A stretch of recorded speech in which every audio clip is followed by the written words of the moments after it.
since the 60s, 70s, where young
Hello and welcome to Critical Questions, the antidote to lockdown boredom.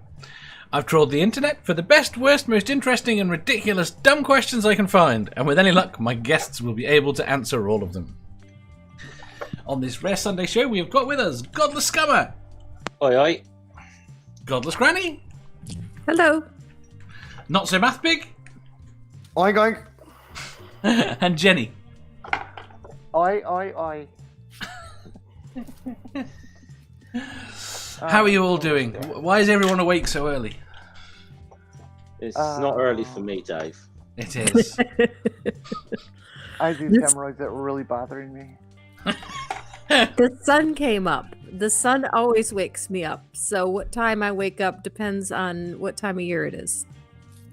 You know they sell curtains? It doesn't help. I've got curtains and it doesn't help. I don't know what it is. The sun comes up, I get up. Do you sleep in when it's raining? Yes. Mm-hmm. Interesting. MathPig, have you got a show on tonight? No. When's your next show? Tuesday. I have Susan on. Excellent. What do you have on today, Jeff? Well, 5:30 our time. So I'm trying to think what that is. I think that's about 12. What's that? About 12:30 Eastern in the US, I think. Off the top of my head, but myself and Hissy are continuing of our Asterix streams. I think we're on Hissy's channel today, so we're doing Asterix in Britain, so that should be a bit of fun. Does it deal with the racial stereotypes? Possibly one or two of the pack, because one or two is what we've covered once or twice in that some of the drawings of minorities, shall we say, in those books do not stand up very well. But I don't think this one's too bad though. We don't all drink tea. Not in that period. Well, there's an explanation to that in this one. You know, and we have apparently we've got a thing for warm beer, according to the French. Warm. You read that.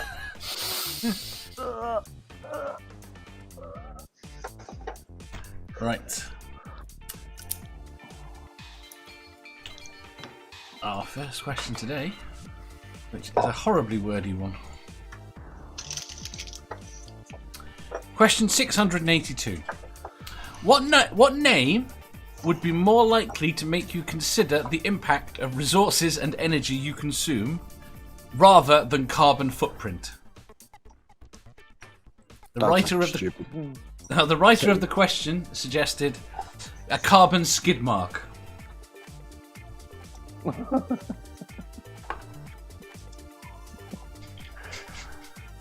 I have those, but they're not carbon.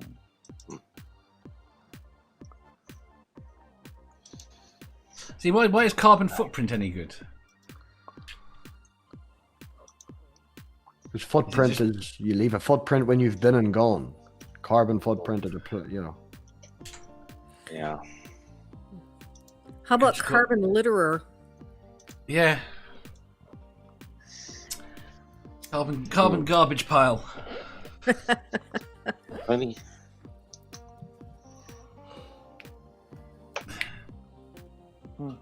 I don't know. It's an odd question, isn't it? No, this is not a question. not a great question.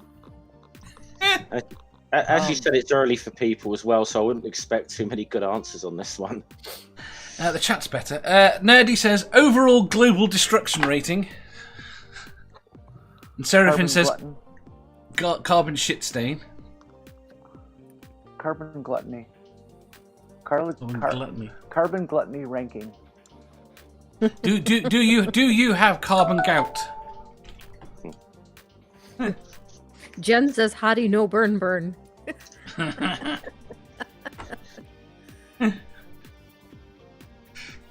Is there a better name? I'm so used to. Do they call it carbon footprint in other languages? What do they call it in other languages? Or is it one of those words that's just used across language? I don't know. I don't speak any other languages because I'm an American. I hear lots of Americans speak another language. I do too, but the stereotype is mostly true.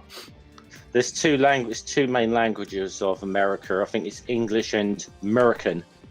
Yep. Yeah. No, that's pronounced Merkin.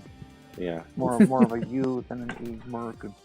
And you got it. America. That Yeah. Merkin, that southern Merkin going. And we So, don't. We Americans don't even know how far America goes. Some of us don't even know that Puerto Rico is part of our country. The president, apparently. And You're right. And they're well aware of these sorts of things. Who was it who said that famous quote that war was invented to teach Americans geography? Here's the worst thing: it's not working.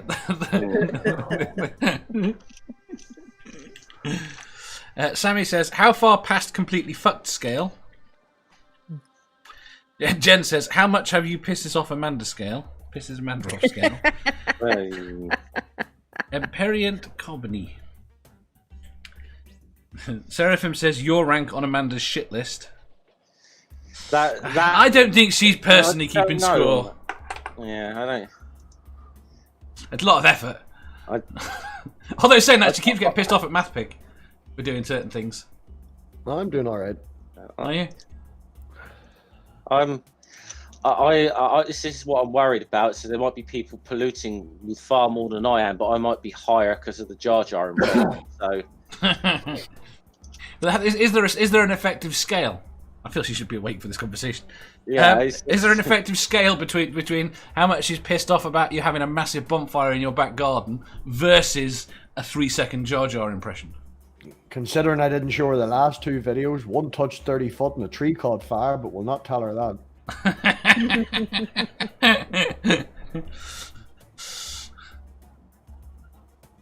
Oh, that's terrible. Right, the next question is just as dumb. So, lucky you people today. Question 683. If the US states were people, which one would you have sex with and why? Florida, because they're freaky and like to get down. I don't know. Why Florida? What? Why did you pick Florida randomly? Yes, I just said Florida because they're all fucked up and crazy there. It could be fun. Jenny. I guess I would pick. We can't combine states into one, can we? Sure. The question is that absurd. I don't think it matters. Minnesota, Wisconsin, Upper Michigan.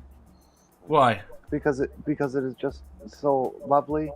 It is so incredibly diverse in its geography and its vegetation, and as well as its animal species diversity. It's just one of the most beautiful regions on the planet.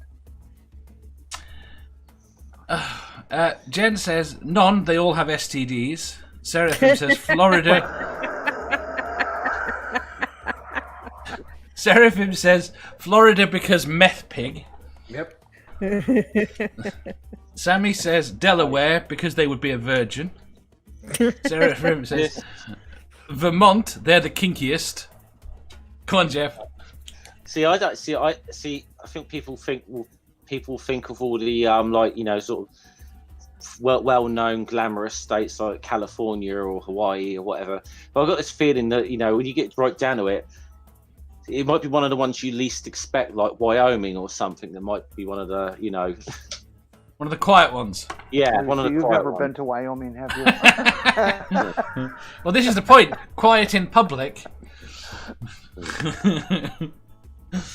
Well, when I think of, I have not been to Wyoming, but I would bet I see more pictures of it here than you would there. It's. I just think of Wyoming, and I think of really sharp, jaggy rocks and things poking up, and somewhere you don't want to walk barefoot. Here's the thing. I genuinely have nothing in my head for Wyoming. I have no association with anything. I couldn't tell you. If I didn't know it was a US state, I couldn't tell you it was a US state. Picture a desert. A what? Picture a desert. Most of it is desert. So Arizona. Yeah, except with fewer people. And less vegetation. Here, I'll completely color your view of Wyoming permanently. Dick Cheney. Okay.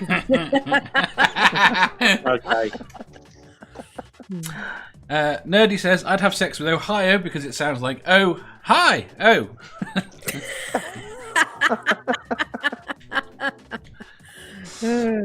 I have heard that joke so many times, but never in a context like that. Jen says, Alaska because of the pointy nips. Again, though, like the Dick Cheney thing, there, Jen, Sarah Palin. Saying. But that's Alaska. Yeah. That's Alaska. That's what Jen said in the But you chat. can see Russia from there. Yeah. Joan says Wisconsin's because of the 70s show. Nerdy says Wyoming sounds like a red-headed girl. It does actually. I think that's very smart. Have you seen Manda's hair? MathPig. Looks good. Yeah. I seen it after she got it done, man. She come on just after she'd finished.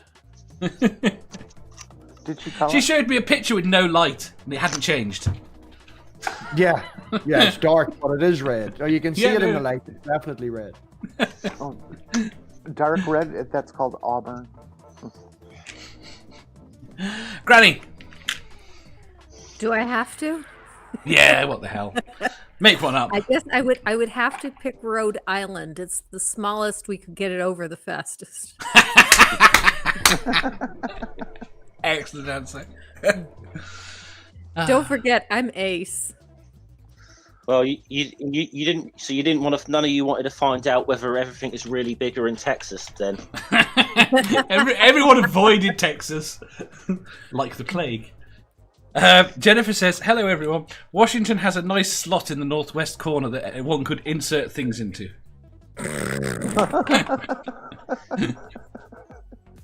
Well, then taking that into consideration, Florida's America's dick. I know, I was just thinking that. That's where my mind went when she said that. And judging by it politically, it really is kind of a dick.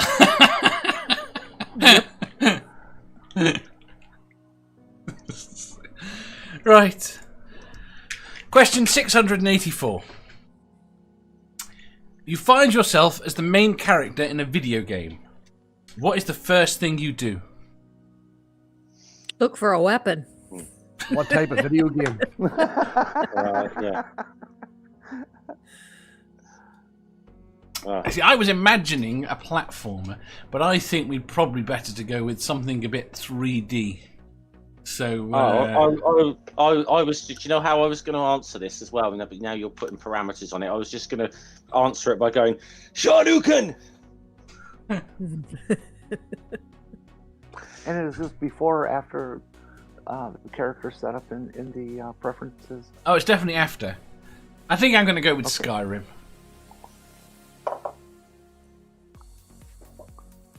I have to agree with Granny. You gotta look for a weapon.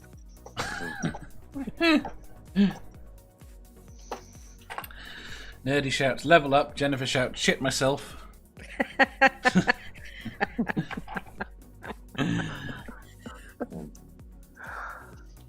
Would you try and escape? Could you escape? Definitely. You think you could? Go on, Jeff. I'll say, can I be in one of the FIFA games? No. Under no circumstances can you be in one of the FIFA games. Yes, you can. I can accept that. Okay. Cool. You're going to go on to win. If you've ever watched me play Go on to win RPGs, I 10-0. die a lot. I don't get people wanting to play sports games on a computer. It's better than watching. I'd much more likely to play a football game on a console than I ever would to watch a football match. There is at least some level of interactivity, whereas just watching a sport is just beyond me. It's insanely dull.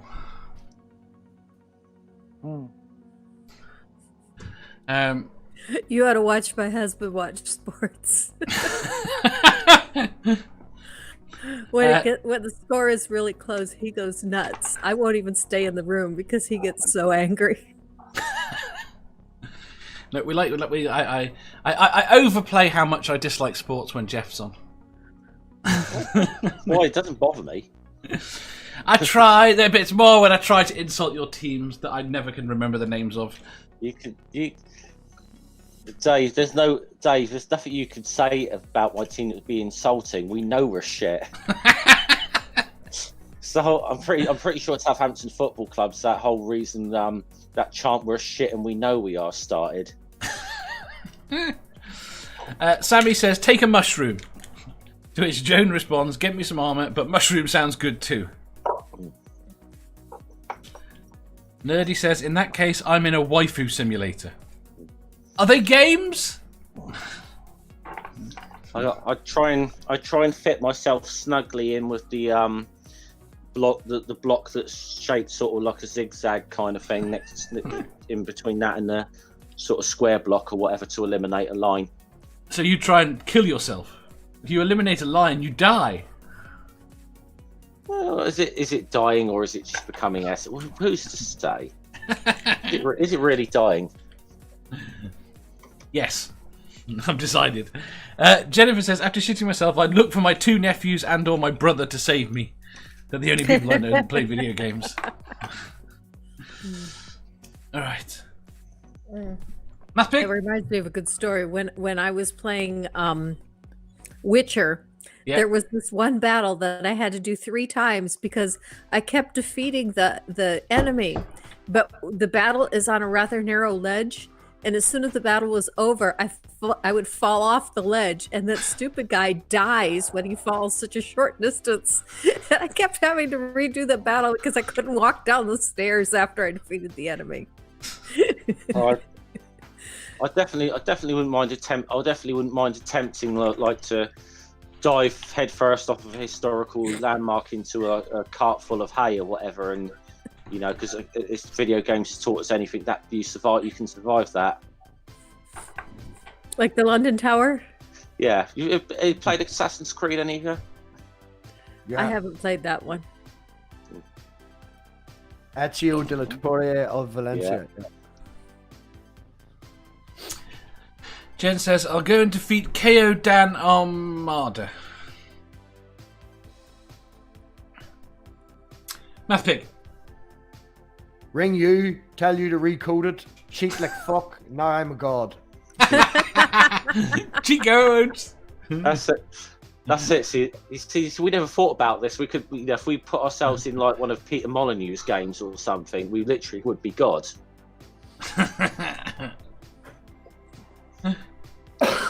Right, next question. Question 685, a nice one for a Sunday morning. Do you believe it is possible for something logically impossible to exist? Nope. Repeat that. Do you believe it is possible for something logically impossible to exist? Let's go to the Daft Dawkins quiz. I'm sure that sounds like something you'd ask. I'm really having trouble with the wording of this question. No. Okay. Do you believe it is possible for something that is logically impossible to exist? Modal logic, It's classic logically logic. impossible that it's impossible.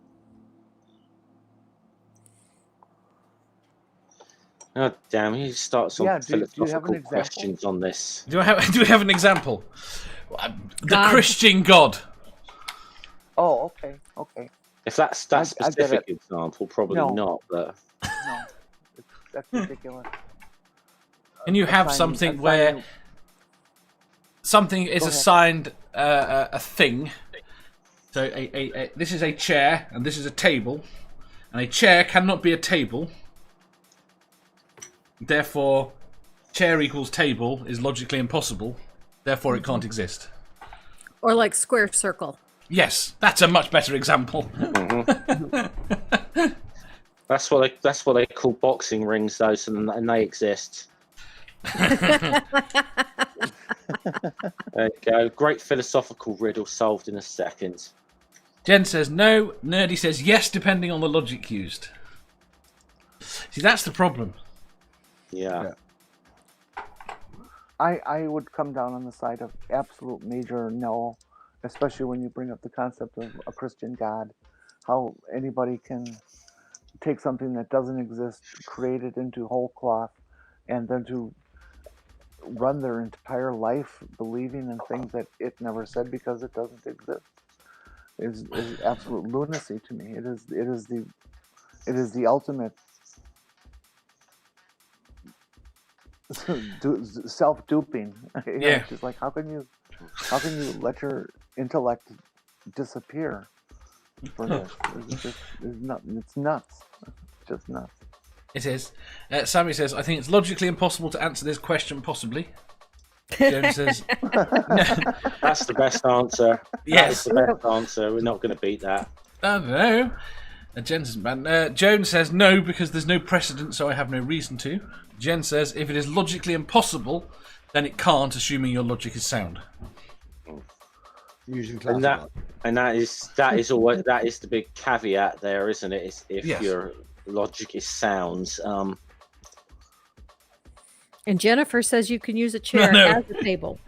You I can knew also someone would use a say that table when I as a thought the chair. damn example up. And I'm doing that at this very moment. Right. Let's get rid of you. Right.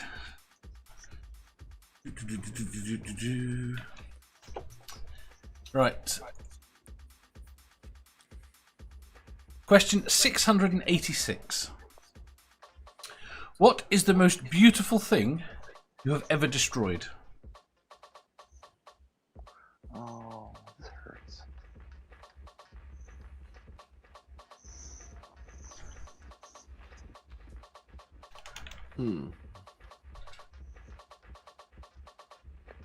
Intent doesn't matter here, does it? No. Intent or accidental.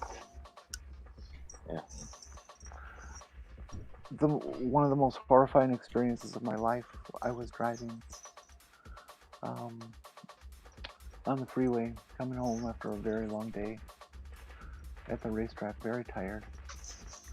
Sun was setting behind me, and I'm cruising at a good 100k, maybe more like 110, 120, and I came upon this area near some marsh,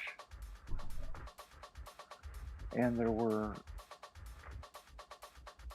swallowtail flying, catching insects. Those such beautiful birds, their coloration, their mastery, absolute mastery of flight. Probably one of the best birds on the planet for tight maneuvers. And they were flying across the freeway in traffic, and they did it in front of me, and one made a left turn right into my windshield. It was just awful. The little guy got stuck in my windshield wiper, and here's this dead, mangled bird just stuck right in my vision.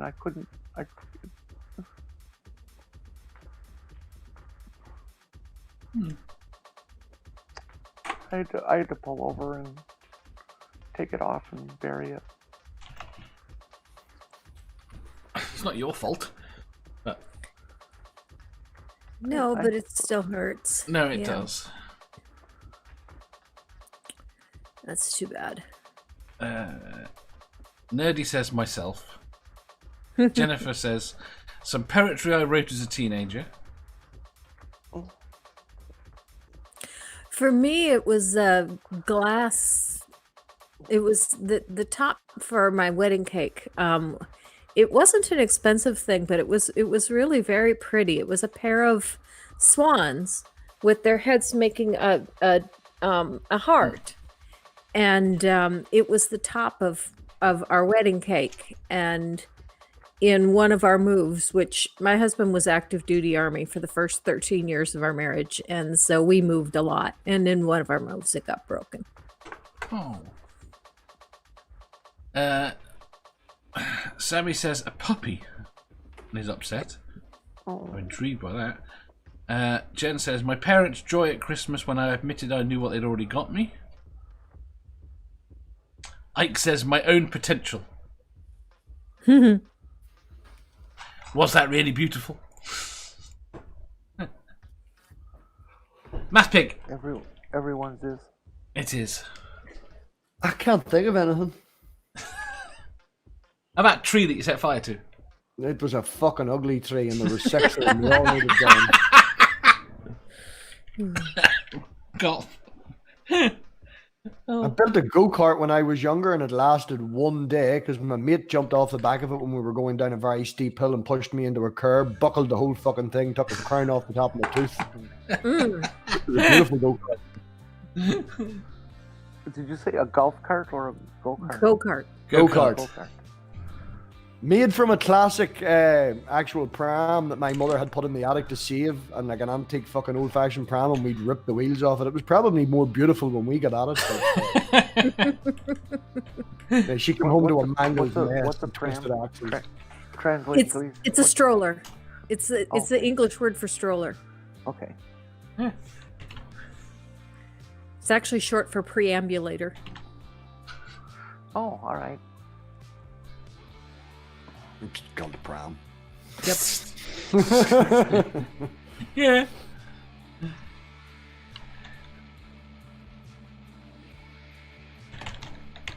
Jeff? I don't know if Jeff's here.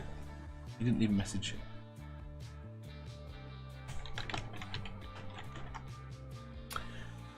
Yeah, he must have gone. He must have gone.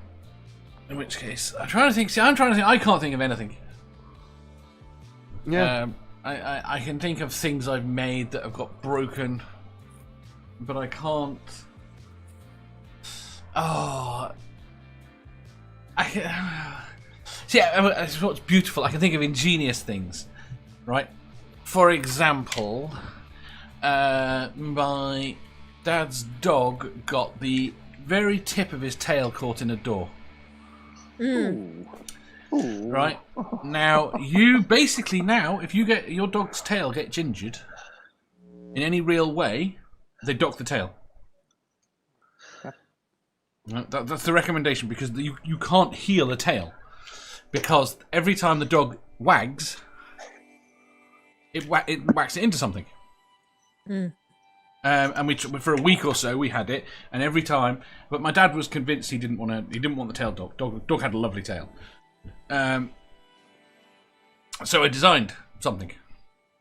Okay, I designed what was a tube that was about yay long, with foam on the inside, with a string on the outside, that would clamp to the tail, around the injured bit of the tail, and then put pipe insulation around that. So basically, created a cushion that would hold this everything in thing. And we saved the tail. It took about 6 weeks of wearing this and having it pinned, and we destroyed that. But I said, the only reason I can think of that is because I thought it was very ingenious. I mean, the vet said they'd never seen anyone done anything like this. Did that later become A sex toy for men? No. It was too manky.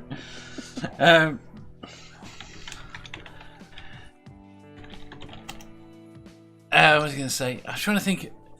Sounds like you were the hiccup of your day. Yeah. And then that's it. The problem is dog tails are a pain to attach things to. Anyway, Jeff. I don't have an answer, honestly, that I can honestly think of. Sorry, Dave. I kind of got a blank on this one. No, I'm sure that's it's okay. something I have. No, three of us are completely blanked already. And made up things. Right, next question. I'm sure you'll have an opinion on the next one. Question 688. If you were compiling an album called Now That's What I Call Shit Pop Music, what are some of the tracks you'd include? Everything for the last 5 years. It's a big album. Yeah. Do you not like any Ed Sheeran? No. Really? Oh, I do like Galway Girl. I would. I can't think of any real band that's come out in the last 5-10 years that's been worth my time listening to. I would. I'd definitely put the back catalogue of Justin Bieber in there. Oh, yeah. Everything ever. barring one song, all of Nickelback's back catalogue, and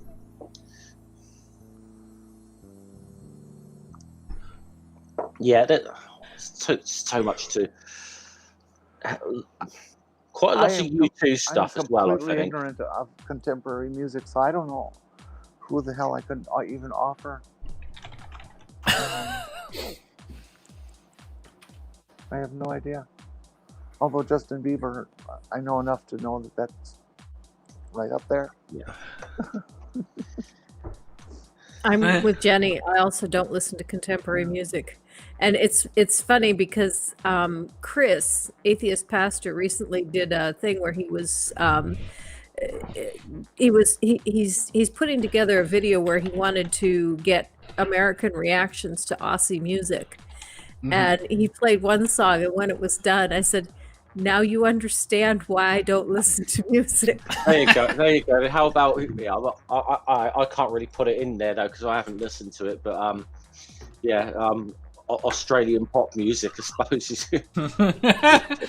So Australian pop music is good that comes over here. Good, though, no, yeah. it actually was extremely good. The problem is that I get so emotional over it that it's too much for me. Because I started to cry just listening to the song. That's interesting. When you say Australian pop music, I just keep thinking of trained kangaroos with mandolins. Jennifer Hughes says Coldplay. Jen's Little Corner says Friday. Is that who did Friday? Friday. Rebecca Black. Nerdy says. I definitely think the vast majority of U2's back catalogue would go in as well. Yeah. Nerdy says Kylie, which I argued with him about. Carly Rae Jepsen? No. Kylie Minogue.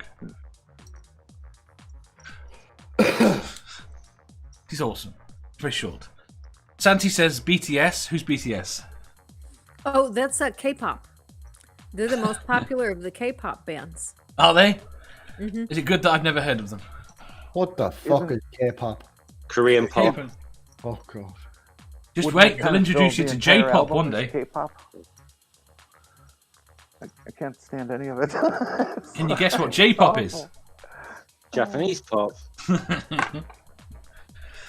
I think else we're on sort of stuff like that. That blooming whilst we're on sort of that sort of styles of music like J-pop, K-pop, that bloody Gangnam Style needs to go in there. I do like it. It's catchy. I mean, it's not great, but it's catchy. I think that's K-pop, but I think it is K-pop. Santi says Taylor Swift. No. Right. No. Jennifer Hughes says Train. I think that's a band. Ike says, and comes in strong, Coldplay, Nickelback, U2, 98% of hip hop. Or even more country from today. Sadly, lots of rock and metal. Santi says Machine Gun Kelly, Kanye West. Jen says fuck you, Jeff. Was that about the Aussie music? Santi says Australia has music? Question mark. We assume they have music. We're still not entirely sure that they actually exist. Nerdy says auto-tuned rap music. The cluster issue, I don't know what that is. Ike starts Everything singing. these days is auto-tuned. They don't pick anybody these days because on their merits of how they can sing. They pick people that on their merits of how they look, how sellable they are. Can we actually make a product out of this? They don't take anybody with a fucking ounce of skill, and they just auto-tune everything. It's shite. It's all shit. To be fair, they've auto-tuned everything since the 80s. Yes, but it's fucking shit now. Now they just use it to make it sound different. Actually, there's a lot of shit from the 80s I'd put in there, to be honest, as well. There's a lot of shit all the time, is the point. It's not at the end of the day, music is no worse than it was now. It's just that you only remember the good things, most of the good things. Yeah. It's a filter. I still miss John Prine. They release songs now. Wasn't fucking some stupid girl band released a fucking song called Hurricane or Tornado? There's fucking songs out there about umbrellas. There's no real fucking actual effort put into writing a song. Some of these songs that come out now are literally 10 lines long, and they just fucking repeat it. And I suppose this would kind of qualify as hip hop in a way, but what would be the absolute poster child for this question? And I put them on the blooming I put them on the album cover. Anything done by the Insane Clown Posse. I mean, for goodness sake, their records don't get released; they escape.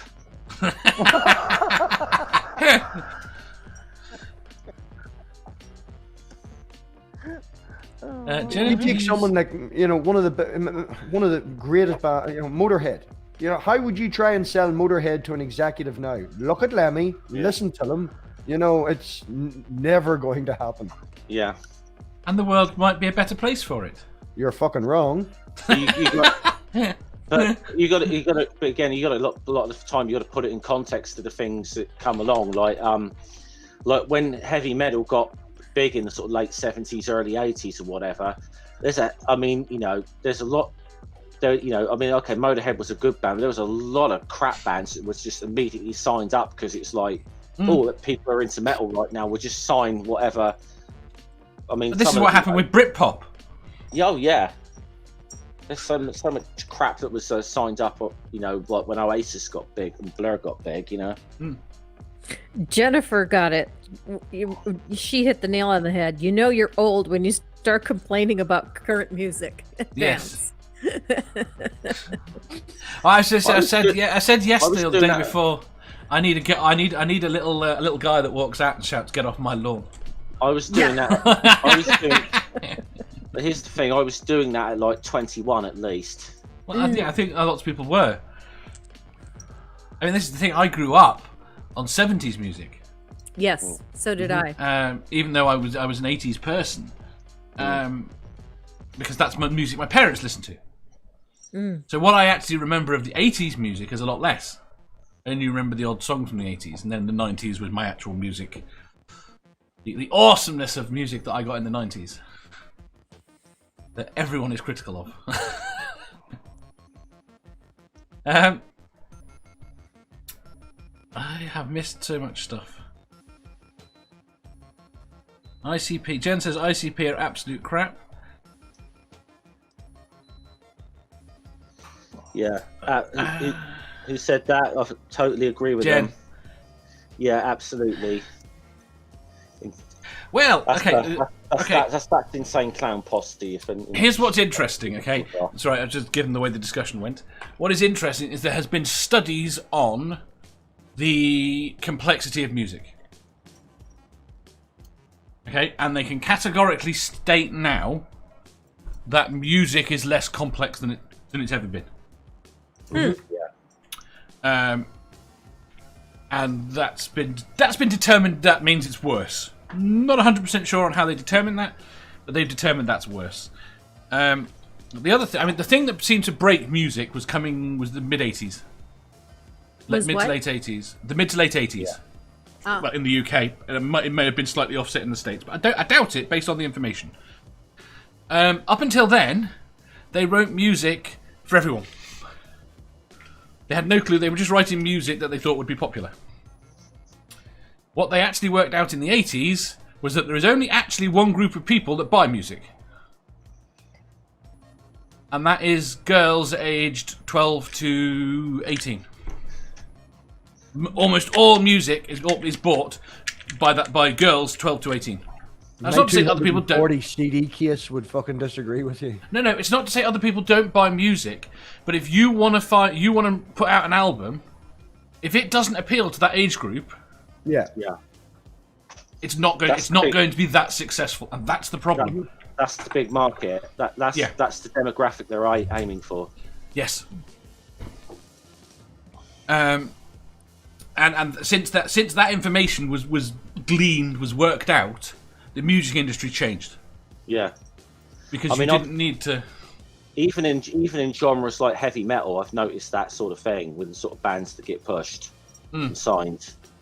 That you know, I mean, even though I quite like some of their music, I mean, I know for a fact that bands like Slipknot have got a massive appeal to girls that age. Mm. Okay, mainly girls who are but outside the normal whatever. But you know, bands like that's what they're marketed to. What I find funny though, I actually love Slipknot second I album. do. Yeah, it's not to say other people aren't going to enjoy the music. It's just that's now the primary focus. What I find funny is that it took them until the 80s to work this out. You'd have thought they'd have worked this out with Elvis and the Beatles. Yeah, and when over and over again, it's just screaming girls that were there that went to see them. That's all there is footage of. Except the girls were a little older then. They were, weren't they? Mm-hmm. Yeah, there were. And also, at that point, okay, I'm going to be really. This is not me trying to be sexist because I genuinely don't know. Were they in full control of their finances then? No. Well, what? As in, who was dictating what? Who was dictating who was able to buy and what they were able to buy on at that point in time? At that point in time, I'm really worried about when I'm pitching here because I don't really know when the Beatles and Elvis were. They were just before me. Society has moved along. You know, everything has been sexualized an awful lot more and aimed at an awful smaller crowd. So you've girls, you know, maturing earlier than what they would have then, and more of an appeal to who the person is and how I want them and how the market actually pushes them. Everything is sex appeal. You know, it's can we push this person, not the music. Mm. I'm disturbed at the number of people. Do you know what? I've never. No, I have. The number of pop stars that are told to hide their relationships, to hide that they're married, to hide that they are that they are in a relationship, because it's much better to sell them if they're not, if they're available. Yeah, I remember that. That's like they did that. They actually did that gag in the Simpsons. If you remember that time when that barber shop quartet they did that actually got signed. And they were the guy was telling Homer to keep quiet about his marriage to Marge. He said you're gonna have lots of young girls who want to have sex with you. You know, we want them to at least think that they can. And Homer's rather dumbly says, "Well, I'm sure if I explain it to Marge that way, it won't be a problem." No, wrong. Well, Jerry Lee Lewis's career was destroyed because he took his wife when he went to the UK on tour, and his wife was his 14-year-old cousin. Oh, and that did not go over in the UK at all. And they kept trying to tell him, "No, you can't take your wife there." And he said, "I'm taking her anyway," and it destroyed him. Yeah, that did not go over well. Not have gone over well here. No. I didn't know Especially in that day and age. No. What's the question? Shit music. I'm just looking at the thing. There is a disturbing number of music questions in my current set. I don't like it. Right. Question 689. Should the goal of government be to decrease legal restrictions imposed on individuals while increasing them for corporations? Hell no. Really? You're actually asking that?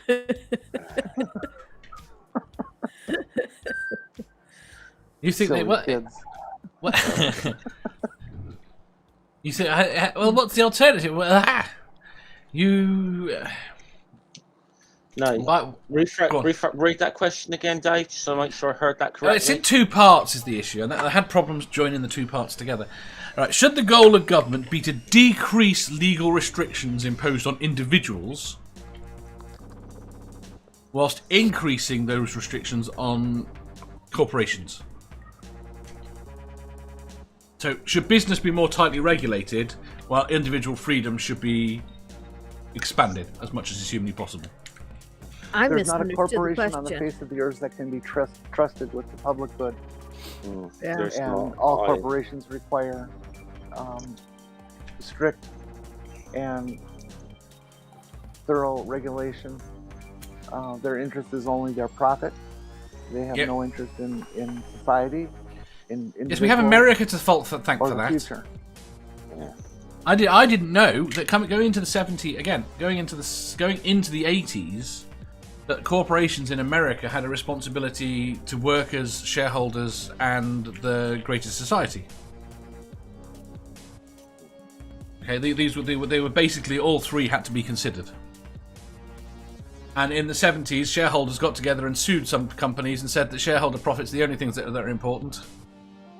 And anything that reduces shareholder profit is bad. And basically it changed it so that all companies are only allowed, literally you can sue directors of companies for doing something good that doesn't increase shareholder value.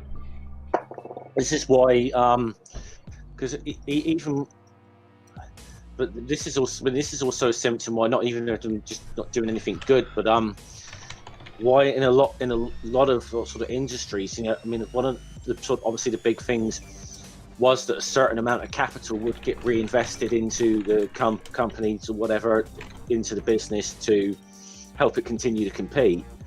That seems to happen on a far smaller scale overall. Oh, well, that's because, again, this is another one of those things that's really funny.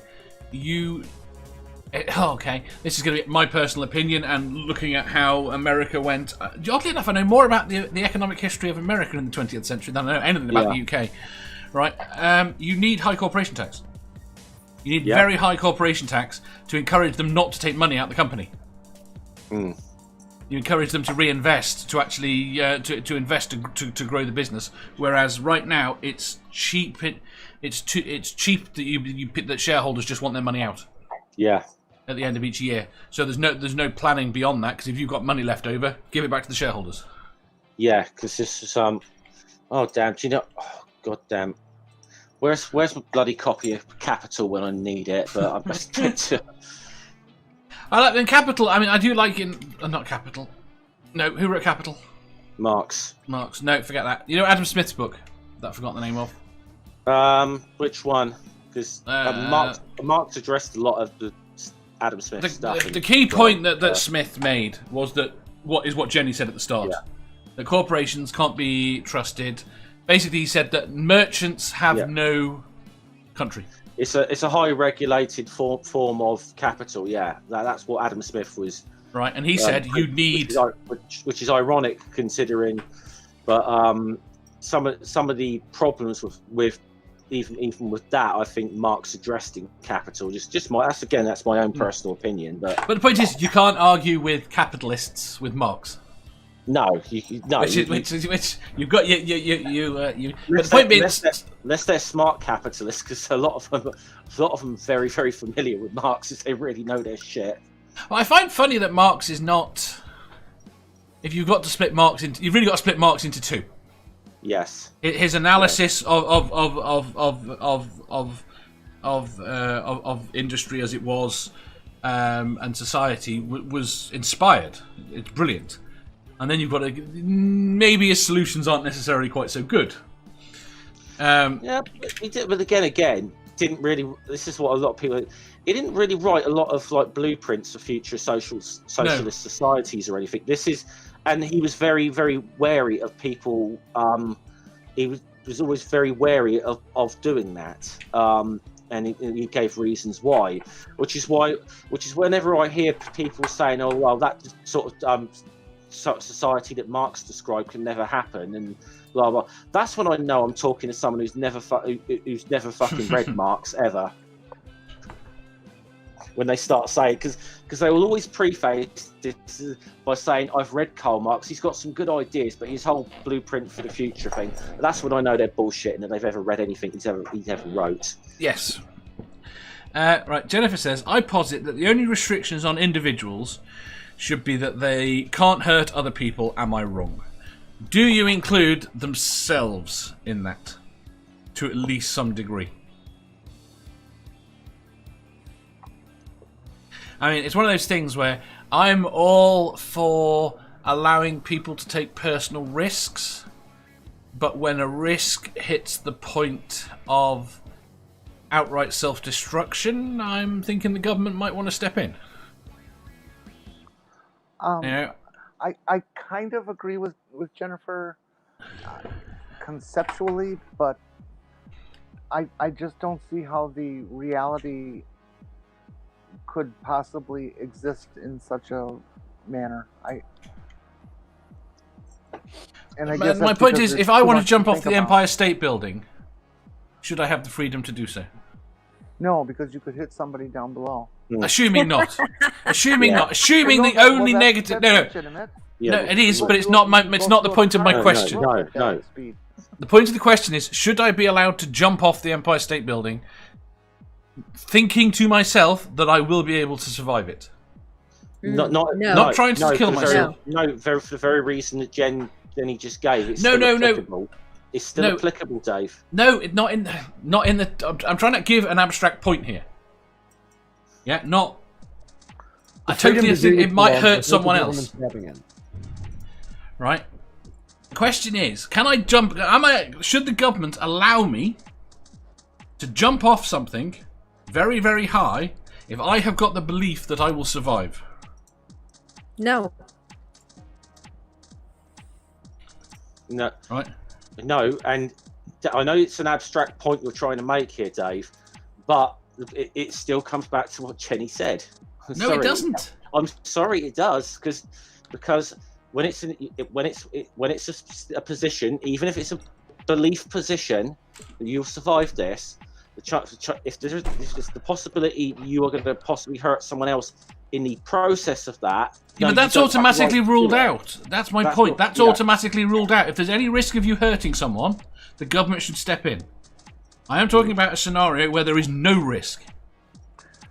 Go ahead, Granny. I still say no, because people can have deluded ideas and people can have mental illness, and these are curable conditions. And I think there's a responsibility on society to protect members that are unable to protect themselves, which would be your case in that situation, because you are unable to think clearly enough to know how to take care of yourself. Yes. Well, this is my opinion. I think that's where I come off as well. That I think society has a responsibility to protect people from themselves when it's clear that they require that to have continued survival. But on the other hand, that would not include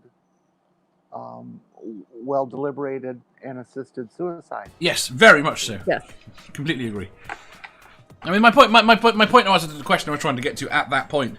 What was about a scenario where you believe you're going to survive something, and that we can show that you're not. Society has an obligation, if not responsibility, simply responsibility, to protect people from themselves when they're incapable of rendering a sane decision. It's the nature of mental illness to not be able to do that, and we're a nation that, or a culture, or a species that takes care of its lowest members theoretically. Not much Jennifer lately, says, but... I'm thinking of the case of drugs where they're hurting only themselves. Drugs should be a public health issue.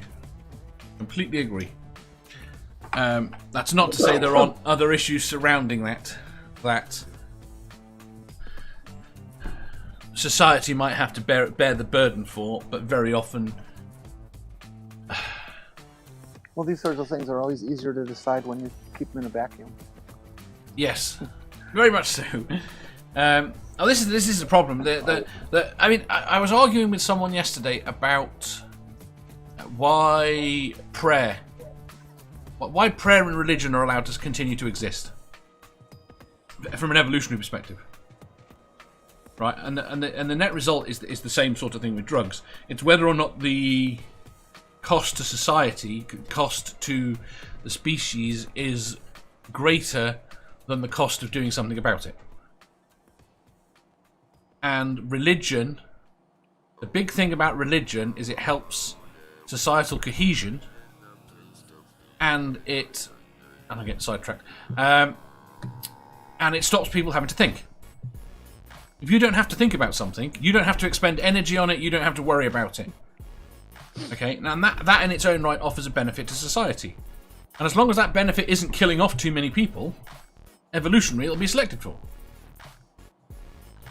And it's the same thing with most drug use. Most drug use doesn't offer a massive cost to society, apart from when you criminalise it. When you criminalise it, it seems to cost a huge amount. I think it depends on what drug you're legalizing. I mean, we don't want to legalize everything. I think you want to decriminalise everything rather than legalise everything. I think lots of it should be legal, but I think decriminalising... I don't think it should be a criminal offence to do some of the more harmful drugs. That doesn't mean to say I think we should make it very available and legal to use it. Does that make sense? But again, there is a hard argument. Even the hardest drugs, even the worst drugs out there, there is still a hard argument that says, even if it was legal, as long as you have other things that are legal alongside it, and you can monitor quality, and even then, them all being legal might be better. That's a much bigger argument discussion. Backwards and forwards, which mostly goes so far away from the question, because no, it doesn't really, in the sense that the question was whether or not we should be increasing individual freedoms. I mean, that's what it was saying. Should we be increasing individual freedom, and should we be being harsher on companies to make sure we maintain those individual freedoms? Yeah. We can go with yes. MathPig? Yeah. There's not really much I can add to this. I think the question should be, Dave, is how do you separate or define? I mean, yes, you can use that this is a corporation, it exists on paper, this is a human being, they actually walk and talk. It's an interesting question, isn't it? But there are certain people who are registered as corporations, or their life exists within a corporate structure. Which, like the Supreme Court fucked up on generations ago, is a corporation ever human or considered people in a legal sense of our Constitution? And for me, that's clearly no. Mm-hmm. I don't care what the Supreme Court said; they were wrong. And I hope that we can correct that at some point. But for me, that's a big part of the question too. Is why do I have that right more so than a corporation? Because I think that it would also influence on the kinds of regulations that you would promote for either. Yes.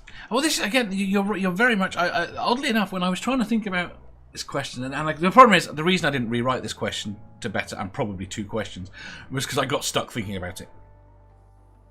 Which goes very against something I've told MathPig, but occasionally I do think about some of the questions. I know you keep telling me you don't do it, and then we keep. Well, I don't generally. It depends where they come from. At the end of the day, this one was a given to me question rather than just a found question. Wonder Lady asked, "Are freedom and safety exclusive?" No. And I would say no. Not at all. And the problem I've got is I'm trying to win this argument with someone at the moment. That there's a lot of people that don't appreciate, and I don't know how to make them appreciate, what society gives us in exchange. I've thought about writing about it in terms of what you give up. What you have to give up to what you gain. Because every point at which we gain, the people that say we don't need capitalism, we don't need society, and that we can function without it, and all these different things that we give up that gain bits of freedom, and nothing comes more. The gun debate in the States versus the UK sums it up brilliantly. Okay, I watch what happens in the States. Hey, Santi. Hello. Hello. You've got the video playing. I got the video play. I am so sorry. There you go. See, I was watching. Yes. I've never met I Santi the apologize. Saint. Hi, everybody. Good morning. Excuse me? I've never met Santi the Saint. Are you? Am I Are you sane? Yeah. In theory. Okay. In theory, Santi the Saint comes from Wanko, the Saint from Hitchhiker's Guide to the Galaxy. It's not about me being sane. Being sane is about the rest of the world being insane. That's right. You're saner. I'm just saner. Do you happen to be 42? No, I don't. Okay. But I can't wait. I do play D&D on Saturdays, and my character is named 42nd. From those who are familiar with the joke. Godless Granny, I've met you before. Pork Papa, always. How you doing? And like, let's move on. I don't want to be the center of attention. That's okay. I was just going to give an example before I moved on to the next question, which is with gun go right control. ahead. I am so sorry to interrupt you. That's okay. With gun control in the States versus the UK and the police, right? And the police in the States have to approach every traffic stop like the person in the car has a gun. Right, and just that alone, the number of people that die from that justifies gun control. Well, right, because we don't have... Living in the States, you have to approach anybody Yes. as if they were armed, because they all have Yes. the right to. And Yes, and this is the point. Here you can get a license to have a concealed weapon. So you can go to the market with an AK-47, like freaking dug in your trench coat, and like it's completely legal as long as you have a license. Right. Yeah. So yeah. So the point is, even before you get into all the legitimacy of personal protection, of why you would want that, and all that, all you get down to the accidental deaths, just from the police having to assume that everyone has a gun. The real problem is the chokehold that the NRA has on politicians and the information about guns. Yeah, that's screwy. Oh. I find it very disturbing. I mean, I know Americans who are like pro Second Amendment, but fucking hate the NRA. You know. Well, this is the problem. The idea. I don't understand how in the States you have ended up in this situation where you are pro this right, which is not necessarily a terrible right. I'm not arguing against the right, but that you can go from being pro this to not having any control, any sort of sane control over it. Anyway, I'm gonna have to Well, put some more. that's easy. It's like the ultimate display of the slippery slope. Yeah. That this is how bad the slippery slope can be. It's the doesn't make it one right, time that but- I use the F word. Get rid of the fucking guns. Yeah. I have a bit of a controversial solution. Like, everybody should have a gun. Everyone having a Like, gun. as soon as, No. Well, everybody. Like, the problem is- they should make it like a class in school to teach you how to handle and use a gun, right? And when you get out of school, you get out with a license. So everybody, it will equalize the. No, this wouldn't work everywhere, but This here wouldn't work anywhere. there's a very big. I think okay. I'm not really advocating for this, but it would be better than what you've got now. Yeah. Here's the thing. Like, that's my point. When they stop you, they wonder if you're armed or unarmed, right? And then, like, if everybody's armed, they will have to approach people differently, and there will be more knowledge. And then, like, imagine if you walk into a school and try to do a shooting, but everybody has a gun. So you want 6-year-olds to carry hold guns? on. No. It's a ridiculous. I'm sorry. No, it's ridiculous. I'm saying it's a ridiculous. It's an insane suggestion. I'm sorry. Yes. It's not. Absolutely. No, it is a completely. The point insane is, the suggestion. point is not that it would. The point is that it would be better, and this is not 6-year-olds having guns, but it would be better than what you have now. Is the point. At least That is my point. Here, it would it not would be be. impossible to take the guns away from everybody. It will be impossible. It would. No, it would. Australia did it. How? Australia's not America. I hang out with this guy, right? I went to play D&D with my American friend Cameron, right? 5 minutes into being into his house, he comes out with 2 9mm and 3 shotguns, just to show me his collection. Like, it's part of their culture. Like, it's like I look at it from outside. I hate guns. I can't stand them. I get nervous at the sight of them because I grew up in a place where they were shooting a lot all the time, right?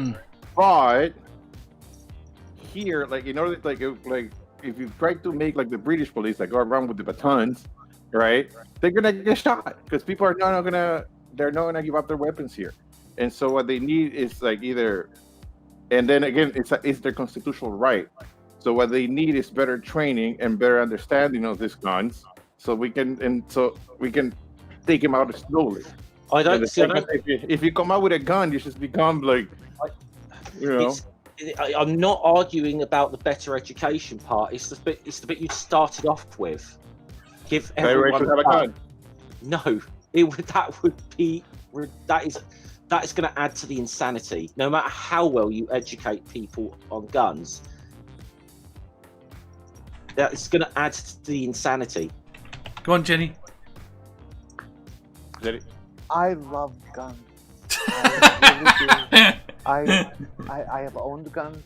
I have done sport shooting. I've gone hunting. I like going in the back 40 and just plinking. How many do you have under the bed? At rocks and bushes and stuff. I do not own any guns. Yeah. I will probably not own any guns. I do not believe I should have a gun because I think I would use it. Absolutely. If I had a gun, 5 minutes later, I'd be dead. You do not want me to have a gun. I was taught how to carry a shotgun at under 10, going hunting with my dad and things like that, and it was education. You know, when I got my gun license, I went through the entire rigmarole. Police checks had to come out to check the house. They made sure everything was safe. Then I got the guns and I went to the land where I was going to use it with me and my friend, and we sat there and waited for an hour because I wouldn't let him anywhere near it and not fire the gun until my father arrived, who was trained in the army, to give us to go through the safety of actually using the gun. You know, the first night we were there, he was there for the entire time. My stepfather was there for the entire second time we were there. And then we're where we go, we can do what we want. But the point is education. You were taught how to use it. You were taught to be safe with it. Yeah. But even if you're taught how to be safe, a hothead with a gun, It's still a hothead with a gun. upset with someone is going to shoot and kill someone before they think. I'm not Let me just. I'm agreeing with Santi that everybody should be educated. What I think Santi's trying to say is he says that everybody in America should have a gun and they should be educated. Everybody in America can have a gun right now if they want. Everybody in America is not educated on guns. Yeah, that's the difference. That's my point. Because here, everybody has the right to get it without any training.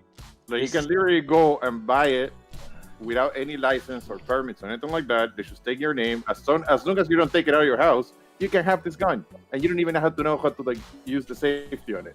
Yeah, see, Santi's already saying that everybody should have a gun. Everybody in America already has the right to have a gun.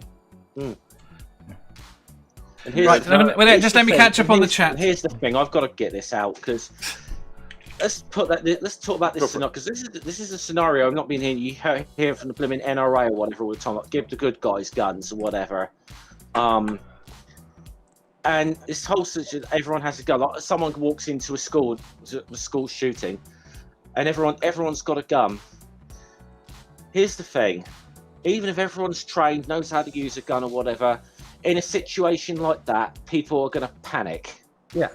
And you got a load of people with guns. No. You want in a panicky state like that? It's insane. Jeff, you can't compare. In addition to that, I completely agree with everything you just said, but you can't compare what you are describing with what Santi is describing. Well, I thought that was more or less what he was describing. No, because he's talking about everyone knowing how to properly use a gun. Right? Did he not say earlier in this everyone should have a gun? Yes, he did. Yeah, but he was a bit hyperbolic to the point. With proper training.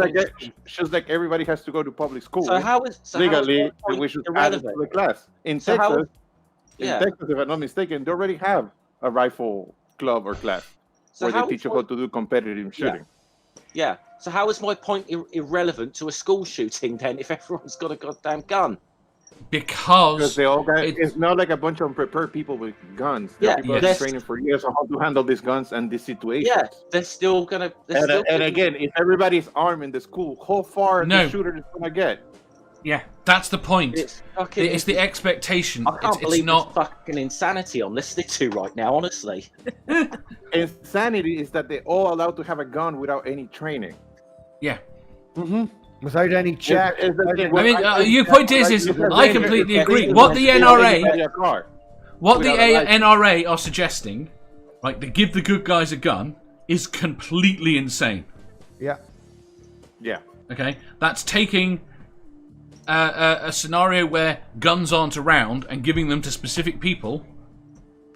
It will go very badly. Okay. And where I say it's not comparison is because that with a culture where everyone has a gun, everyone is trained to how to use a gun, is different. I mean, I'm with you. I think there should be no guns. Okay? I'm just saying that would be better than what they have now. Jenny. Every school shooting, every guy on the 15th floor of a hotel, every guy in a clock tower, every guy walking into a restaurant, up until the moment the first shot was fired, was a good guy with a gun. Yeah. That's all. Yeah. Right. Yeah, the whole good guy, bad guy concept, that's for movies. Like it's not real. Like every group has bad and good. Like it's not. No, what it addresses for me is that line that is crossed, any of us can cross at any time, depending on the scenario. And that's what's dangerous about gun ownership. That's what's dangerous about everyone having a gun. It has nothing to do with safety training. It has entirely to do with anger management, basic sanity, mental illness, and toxic masculinity, frankly. And I just say, full disclosure here. Jenny, as you said, take someone that just snapped. Somebody was a good guy with a gun right up until the point that they fired that one shot, right up until they had that bad day. Having guns in America as available as they are lowers the bar. You know, if I really am having a bad day, I go out and I'll scream and I'll shout and I'll do this, that, and the other. If I'm having a really bad day and I have a gun, it's a hell of a lot easier for me to go out and take it out on people. It lowers the bar of what you need to be to go and kill someone. Like if it takes a psycho to go and shoot someone, it's only going to take a half a psycho on a bad day because guns are. Well, that's what I'm saying. Yeah. Is that this assumption that we're saying all the time is probably a bad one. No, but you know what I mean, Dave. You know what I mean. Yeah, very much so. I completely agree. Yeah, I do. Go on, Jeff. And I don't. And then I've got to catch up with the chat. And I've just got to say, full disclosure here, I'm saying everything I'm saying as someone who used to own a gun. Okay? Full disclosure on that. I think the UK gun laws America could learn a lot from. Yeah. Right. And I still think we have got some problems with ours. One lady says guns are too splashy. Seraphim says people are have an emotional attachment to their guns. Even with gun safety, children don't know any better. Yes. I have a friend with a small boy. Accidents would be off the charts. Yes. But I'm not saying give guns to toddlers. Yes. But somebody's gonna forget to lock their gun safe. Somebody's gonna forget, leave a gun. I find it very disturbing. And a child's gonna find it. The blaseness. That already happened. I find it already happened. Right. Yeah. Now you're going to multiply it by 10 because you've got 10 times more guns. Right. Anyway, we're going to move up. Right. Jennifer says, I think Santi is underestimating the stupidity of the general population. Yeah. Doc says, all guns should be replaced by submarine sandwiches. Who's with me? I'm with him. Nerdy says, people irrationally hate other people. Give them guns and you've got carnage. Nerdy says, how about rocket launchers? If everyone has a gun, they should have grenades and heat-seeking missiles. Personal atomics. Yep. Flamethrower. Neighborhood nuclear superiority. The Faye says, nerdy, but if we know Grandma is packing, we don't speak to her. Strangely enough, in this country, Dave, over here in Northern Ireland, you can actually get more powerful guns and more powerful rifles legally than you can in the rest of the UK, which is insane. There you go. Nerdy makes a good point. A trained psychopath is probably worse than an untrained psychopath. Well, not wrong. I didn't think that went through. You didn't think any of it through. I'm sorry, Santi, love you to bits. You did not think that thing through at all. I'm sorry. Oh, he loves me to bits. I adore that. Yeah, Nerdy says. I think we're going to have a debate about this at another point. And I think I know who's coming. I would love to do a stream. Yes. Talk about it. This was. What the hell was the question? Let's move on to the question. Yeah. The question had nothing to do with guns. I'm going to say, we got to get over this nothing ring strings coming. I know, I'm trying to get to the end of this second. Right, okay. If everyone. In America, I can go out and I can buy a 50 caliber sniper rifle. And if I have the skills, I can take somebody out from 1.5 miles away. Yes. Oddly enough, why does that exist? Oddly enough, I had an argument with someone. It was with Badger and someone else, and he was talking about the fact that that an armed populace, the government should fear the people, and an armed populace is bad for the government. Okay. Now, apart from the fact that America has an armed populace and the fucking government is what getting away with this shit is neither irrelevant here. So I suggested, as an alternative, we ban all guns apart from sniper rifles. Oh gosh. Right, okay, no. Right now, let's put it to the same level.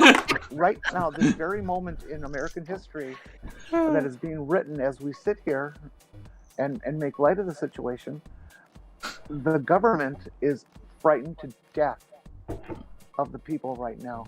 The people are in the streets. The people are finally saying, yeah, but it's not because of their arms. And not one gun is being used.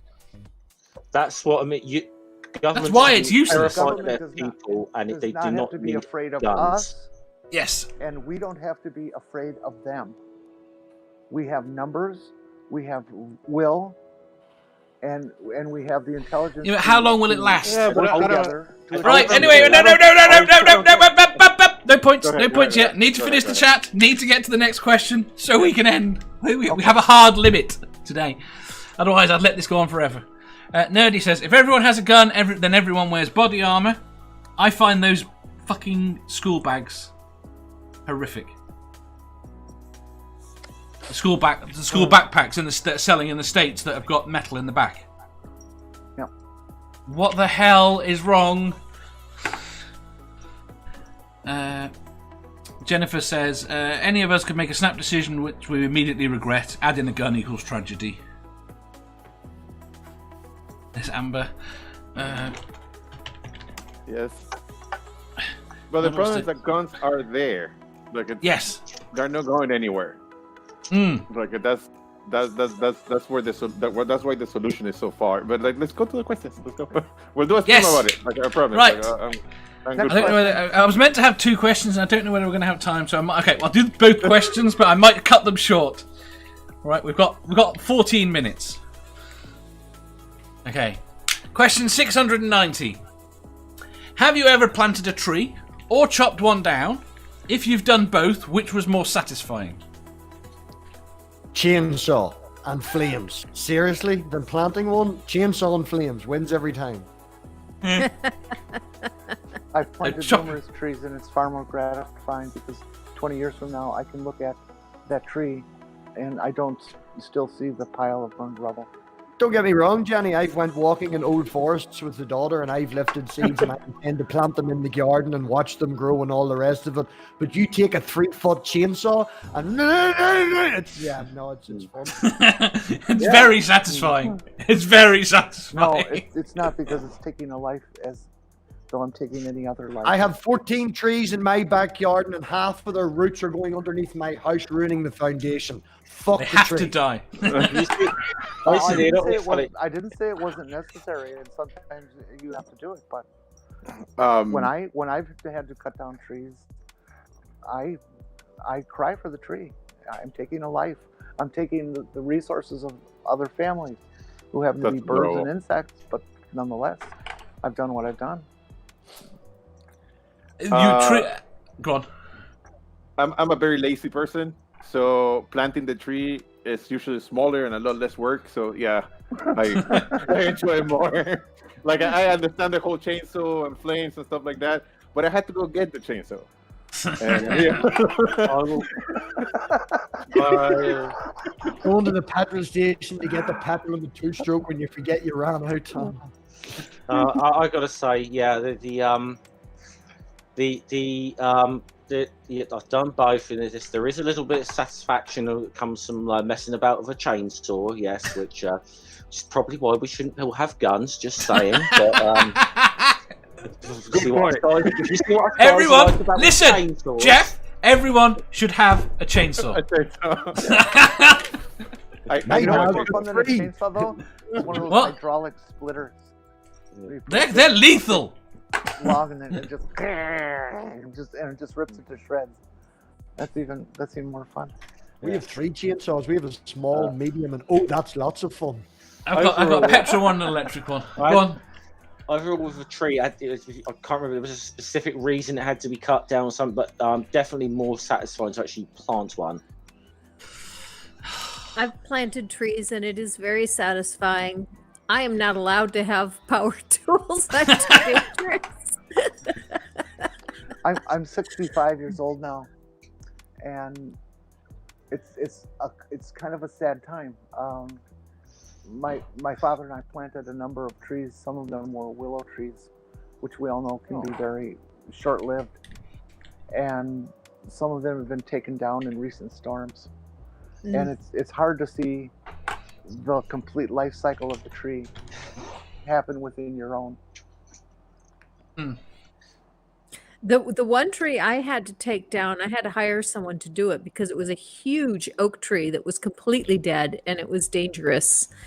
And it was a little nerve-wracking taking it down because it was huge, but it was a relief to get down because it was dangerous. Right, quick from the chat. Nerdy, I've only planted, haven't taken any trees down. Seraphim, both cutting it down. Doc says, I don't think I've ever planted a tree, but I have cut down a few for a job. I didn't find cutting the tree down satisfying at all. Chainsaw wasn't big enough. The chainsaw wasn't big enough. The problem is, all I have now is images of what's-his-face from Tool Time. It wasn't called Oh, Tool Time, was Tim it? Taylor. That was his show. Yeah. You know what's even more gratifying than planting a tree? I mean, we all think about planting a tree. You go to the tree nursery and you buy a tree and you dig a hole and put it in there. Grow your own from this very seed from the previous tree. Yes. It is an amazing feeling. I did that with a Chinese elm, and the thing reached 20 feet before we were divorced. Nerdy says, It was quite actually, satisfying. I bet it was. Nerdy says, actually, I lie. Baby trees I've removed from my garden. Removed as in killed off? Right. Jennifer says, my dad cut down a bunch of huge maple trees because he didn't want to rake the leaves anymore. I was devastated. I understand because my building, the building I take care of, right? It has 3 houses on one side and like 12 apartments on the other side, and each house has 2 huge trees, and then in the front patio there's like about 4 or 5 more trees, and 75% of my job is picking up leaves. Like it can get annoying. The problem is, it's But I another one of wouldn't those cut it things, all though, out. with management. With management, you really should be chopping down trees. You should be planting and chopping the trees down all the time. Because you can only handle the environment you're in, especially around buildings, can only handle trees of a certain size. So you should always be planting and always taking down. If that makes sense. But very often they just get ignored until they're huge and risk causing problems. Or destroy houses. Yeah, no, this like if one of those trees falls, I'm losing one of these houses. It's that simple. Jennifer says, weirdo alert. I went out at night and poured some maple syrup at the base of each one and apologised to them. It's very nice. Aww. Jennifer, Right. I'm in love with you. Last question. Question 691. Would you rather be filthy rich and live 400 years ago, or be poor but live today? Filthy rich 400 years ago. I'll be a land. I'll be a lord. You Okay, wouldn't. sure. There's no person who's living in the 21st century that could hack it for 400 years ago. You don't get to take your shotgun with you. The first time you I know drag that, your but ass out I can live off the land. I can still be out and about. There's lots of things that I am capable of doing. I think it's a wide statement to say that nobody from this time could survive 400 years ago. I think Bear Grylls could. I don't know. I mean, just less showers. Okay, I guess. Main reason is first- medical. The main problem would be medical. You could crig your fucking toe and end up dead because there's no antibiotics. That's your biggest problem. Nothing to do Yes. with money, like, but being able to survive and hunt and go out and do these things to put food on the table. A lot of us would be capable of doing that. But Do if you had an think you accident- could make basic Well, I do. antibiotics? I do live in the States, so the whole healthcare thing is not a problem for me. It'd be a similar situation. I'll take the filthy rich 400 years ago. Well, filthy rich 400 years ago. Yeah. I would like to see lots of people from our era drag their ass out to the latrine. On the first day, it's 30 degrees below zero, 40 degrees below zero. And then then they have to know that they're going to do that for the rest of their lives. Yeah, the point is, you're filthy rich enough to pay people to collect wood and have a big fire. Yeah, I got a chamber pot and some slaves. I don't have to go outside. Do we have all the What are you knowledge? going to do with that chamber pot fillings? Yes, Do you we- have do we your keep all the knowledge. knowledge? Yes, you have what Then you know. I'll build myself a bathroom. Yeah. Yeah. Yeah. My only problem will be antibiotics. And electricity. Have none of you ever seen Evil Dead 3? You know, when you go Yeah. back in time with all this information, you're king, baby. You're the king. Army of Darkness. Apart from the Yeah, fact you've got to the king. actually know how to do these things. He had books in his book in his. Yeah, you've got no books. It's what you know right now. You do all realize. Well, that, I don't know. that- I don't know how to do electricity, but I can build a bathroom like from scratch. I can even do the pipes and from different materials from there. They did What, you're gonna make a have pipe like boy? Yeah, 200 survival years ago. guide about 4 times. They had. I'm filthy rich, and they have a blacksmith. He will, They didn't have he will pipes. follow my instruction. 400 They years didn't ago, have Wait, pipes. he will make me a pipe. I will explain the concept and he will make a pipe. I know Seraphim what says, a pipe looks like. yeah. Okay. Seraphim says, being poor sucks. Nerdy says, filthy rich 400 years ago, then I could change the course of history. Jennifer says, I am poor, but I would still prefer living today. I think we romanticize the past too much. Grumpy Old Dude says, I would rather live 400 years ago because only the badasses like me could make it. Wonder Lady said, I'd be dead at 6, so poor and now. Grumpy Old Dude said, as long as I could still have coffee 400 years ago. No, you couldn't have coffee. No coffee. Jeff. Right. I don't know how to this one. Filthy rich 400 years ago. Yes, there is like the medical issues. I suppose there could definitely. I mean, that's still enough time. That's still in the right sort of time to be burned as a heretic, isn't it? So, Yep. the right sort of time frames. There's that to consider. And But you'd have your own personal army to protect you. but on that count, I would have to be something like a king or something then, because you're pretty much you're still all sort of subject to the monarch, really. So, you know, You want to be king. I don't know that I would really. But, Ring says 400 years ago would be 1620, so it wouldn't be too bad assuming you're a man. yeah. Okay. Yeah. So I'd probably even have a gun then, because a match. I'm not going to fuck it all with a matchlock. Well, you'd have a single shot musket anyway. That's what I was on about. I would make myself a semi-automatic crossbow. I will buy a small army. Yes. Oh God. Yes. guys are Just so silly. hire all the veterans around and do it like You know- get the blacksmith to get some armor and then just They watch my shit. Do you know how to refine titanium? I'll just say the guns back then they made pretty fucking good clubs. Yes. You guys do realize that at any given moment, given the proper energy density, a single solar pulse could send this entire planet back to the 1700s. Yes, but we have the knowledge now to bring us back up relatively quickly. It might take a year or two, Yeah. but the knowledge base. Yeah, theoretically. Theoretically. They don't have a warehouse full of electrical transformers. No, but the point is we can build more. We can go out and build more on an epic scale. The support But industry to do there's a that. lot more knowledge that there was in 1620. Like you're talking You about people who didn't know how to wash their hands. Right. No, doesn't matter. Wait there. Whenever that, Jenny. I guarantee whenever that happens, it will be while we're on critical questions. Yes. Right, Granny, answer quickly. You got like 30 seconds. Definitely today, because 400 years ago I couldn't survive. Excellent.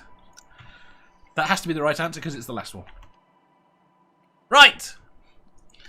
Firstly, everybody. One Ring stream starts in about a minute, which is over there. There's the link. You're going to say thank you very much to Jeff, to Granny, to MathPig, My guy. to Santi, and to Jenny. Happy Pride Month, everybody. The next show will be on Tuesday at maybe about 2:30, maybe slightly earlier, depending on how much Jeff beats his Christian friend up. We're only going for about an hour, Dave. So